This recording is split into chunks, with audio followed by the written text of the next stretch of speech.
Now, Finance Minister Ken Ofori-Atta says government's ability to mobilize more revenue and control expenditure will be a key consideration to reaching a deal with the IMF.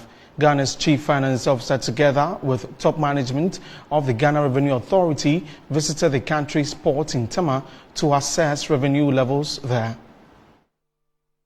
The Finance Minister, in the company of the Board Chairman and Commissioner General and other top management of the Ghana Revenue Authority, first engaged customs officers at the port. According to the Tema Sector Commander Julius Kantum, Tema accounts for nearly 78% of customs revenue and 29% total GRA revenue, and this puts a huge responsibility on officers to raise the needed revenue for the country. We're going to get a modern loading system that will give us the cargo tonnage just on the spot.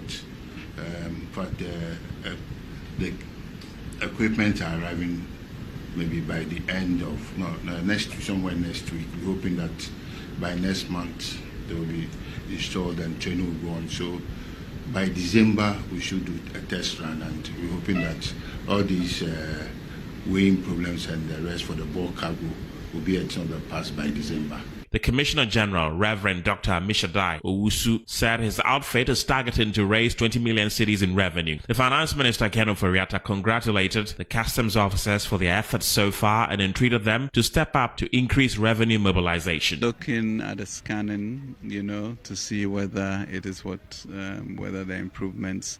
We talked about the weighing bridges, to create much more efficiency.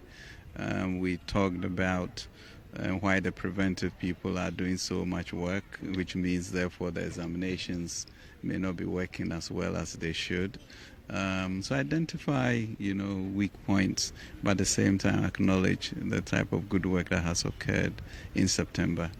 The minister and his entourage also visited the Ghana Ports and Harbours Authority and interacted with the management of the port. The discussions centered on weighing instruments at the port and the need to draw more tonnage to the port and strictly comply with no revenue, no exit policy. The Director General of the Ghana Ports and Harbours Authority, Michael Luguje, said the port is committed to ensuring that there are no revenue leakages and that the right weighing instruments are used. We are looking at that whole, having participated in the committee that drafted the implementation modalities. We are assessing them, and I think in the course of next week we'll be presenting some information to you to help in the way forward in this decision. The issue about the weigh bridges, I think we will need some advice from GRA, because we earlier on Ghana Ports had installed some weigh bridges mainly for axle load purposes, mainly.